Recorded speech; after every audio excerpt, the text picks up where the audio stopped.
Joined by the champ, Colby Covington, who's coming off a huge win over Rafael Dos Anjos back at UFC 225. Colby, what's going on, man? How you doing? I'm doing great, bro. Just on my little victory tour. Another girl, another city, each and every day, just living the American dream. Yeah, you're in Tennessee right now, I understand.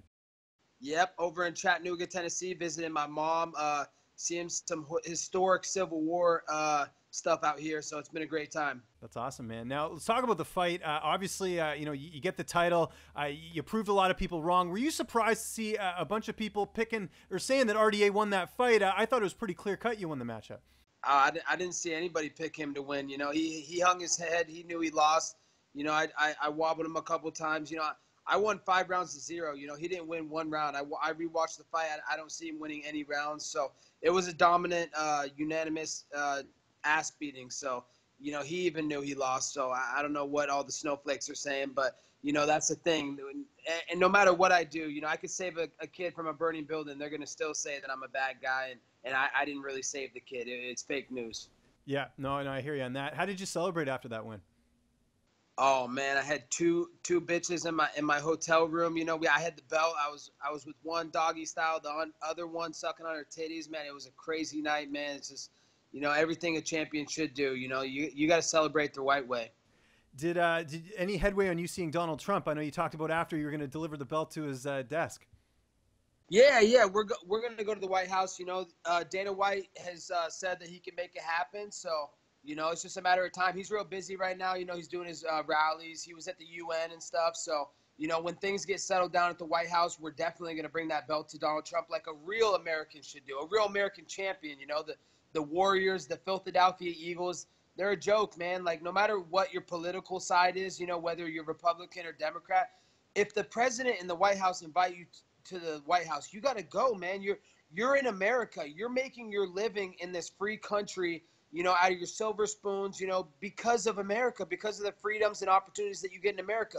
Go try that act over in South America. That act wouldn't work in South America. So, you know, it's a joke, and I'm just happy that I can be a real American champion and go deliver my belt to the White House in the Oval Office to President Trump's desk. Speaking of Republicans, I saw you were on Chael Sonnen's podcast the other day. How long have you known Chael, or was this sort of a new relationship? No, I've known Chael for 22 years, you know, since I was 8 years old. I'm 30 now. So, you know, we've been friends for a long time, you know, at Mat Club, growing up as a little kid. You know, I was at the wrestling tournaments following him, going to his Mat Club, you know, getting some work. So we've had a close relationship my whole life. You know, he's a mentor to me and a very good friend to me. And as far as, you know, being on his podcast, one of the things I heard is you gave a lot of respect to DC. I know you have a good relationship with him. What were your thoughts on his performance knocking out Stipe Miocic?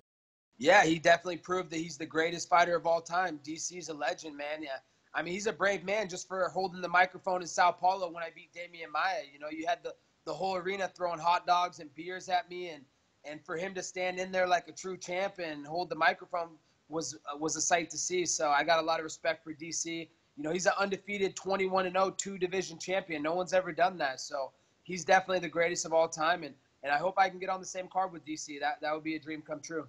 What was your reaction when Brock Lesnar came into the cage after the fight? Some people didn't like it, but I want to hear the champ's opinion. Oh, I loved it, man. This is the entertainment business. You know, Brock sells, man. All these guys that don't like it is because they're jealous and they don't sell. You know, no one cares about him. So he brings the heat, and that's what we need in the UFC. We need heat. We need draw power, and we need more than just the casual fans. You know, we need to draw to a larger audience, and that's what Brock does. So I loved it, man. It was awesome. I can't wait to see that fight. Yeah, as far as him getting the title shot, you think it's cool just because of the brand name he has and bringing in those extra fans? Yeah, absolutely. And heavyweight, you know, there's not like a clear-cut contender that's next right now. You know, the divisions, you know, there's not like a guy that's really next in line. So being a former champion that Brock Lesnar is, and he's the WWE champion, it only makes sense for him to come over and fight for the title right away. It doesn't make sense to, you know, fight another fight. So, you know, that's the fight everybody wants to see. That's the fight that DC's earned, being an undefeated 2-division champ. So that's the fight that makes sense, and I can't wait to see it. And on that same note, any headway on you going to the WWE? We talked about that last time, maybe making an appearance or something. Anything working there? Yeah, I'm going to be at Monday Night Raw, front row, at the end of this month in Miami. So, you know, we'll talk to Vince McMahon. We'll see if we can get something going. But, I know there's a little interest there. We have my manager, Dan Lambert, who has a good relationship with the WWE.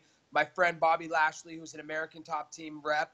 He's over in WWE now. So, I think that's honestly why Brock's a little scared and he's leaving WWE because, now Bobby's over there, a guy that, has power wrestling and a big, strong guy that can match his strengths. So he's a little scared of him in WWE. So, he wants to come to the UFC now. So, I think that's a relationship that we're going to work on down the road, and my manager and agent, Dan Lambert's going to make it happen. What's the latest on you fighting Tyron Woodley? Has the UFC given you a date yet as far as when that fight's happening? No, they haven't given me a date. I'm on my victory tour, so the thing is that I hold the cards now. He had his chance to fight me. We offered the fight multiple times, and he all of a sudden had a shoulder injury. He was good to fight GSP or Nate Diaz, but all of a sudden when he wanted to fight me, he had shoulder injury. So, the thing is no one cares about him. His biggest response on his social media is now anything when he talks about me. So, I'm his money fight. I'm the big money draw at welterweight now. So, it'll be when I'm ready. I'm not going to rush right back into a fight camp. I just got done with the 5-round fight, a couple weeks ago. So, it's got to be at the right time frame for me. And I'm looking at November or December. The end of the year would make perfect sense. I'm not going to rush back into a training camp. I'm not going to be fighting 6 times a year. I want to fight 3 times a year, and I want to take all the contenders on. I'm not going to run from anybody, but so yeah, we're looking at MSG or Vegas in December, and it's going to happen. I'm going to retire Tyron Woodley, send him to gossip in Hollywood all he wants, and talk about Kardashian's bathing suit each day of the week, and that'll be that. No one will have to hear the race baiter and complaining ass little bitch Tyron Woodley anymore. Any chance you'd fight on that Toronto card in December on that pay-per-view? Yeah, there's a strong chance. I'd really like to fight GSP in Toronto. He's been seeing aliens and stuff, so he's who knows what's going on with GSP. But I can tell you one thing. He lost to Johnny Hendricks, and you know what Johnny Hendricks is doing now. He's working at McDonald's, so and also Matt Serra. He let Matt Serra, that little meatball, knock him out. That's a joke. Come on, GSP. Like, you think you're the greatest of all time? I mean, if you really think you're the greatest, you're gonna have to come through me because I know I'm the greatest welterweight of all time. So. We'll see what happens, with Pepe Le Pew. Pepe Le Pew is so busy north of the border and face first in his poutine. I'm face first in Poutang. So, GSP, stop running scared north of the border. Don't hide, motherfucker. I'm the money fight. I'm the real welterweight king. And if you want to prove you're the best, you're going to have to go through me. Where's the rest of this tour continuing? You're in Tennessee now. Where are you heading to next? And when are you going to be back in Florida? Yeah, I'm in Tennessee. To be honest, my nickname is Chaos, and I'm so unpredictable these days. I honestly don't know where I'm going to be tomorrow. On a day's notice, I just jump on a flight and go somewhere. So, I don't know when I'll be back in Florida. I'll probably be back there the end of this month sometime for Raw, which is going to be in Miami. So I'll definitely make my way out there by the end of the month and get back into training. But, I'm going to enjoy my victory tour. I got my belt. I'm walking around. I'm going to go to the White House, and then I'll get back to training by the end of this month. Colby, I always appreciate the time, man. Just remind people where they can find you on social media, and if you got any thank yous, the floor is yours. Yeah, I just follow me at Colby Cov MMA, and I just want to give a big shout out to Donald J. Trump, the president of the leader of the free nation. Without his great service to this America, we wouldn't have the freedoms and opportunities that we have to make the money that we make. So, big shout out to Donald J. Trump. Thank you so much. MAGA all the way, baby. I'll give my life for the red, white, and blue, and all the troops. All the servicemen and women out there that are laying their lives on the line for our freedom. So we can do what we do every day. So big thank you to America, to troops, and the leader of the free nation, Donald, Mr. President Trump.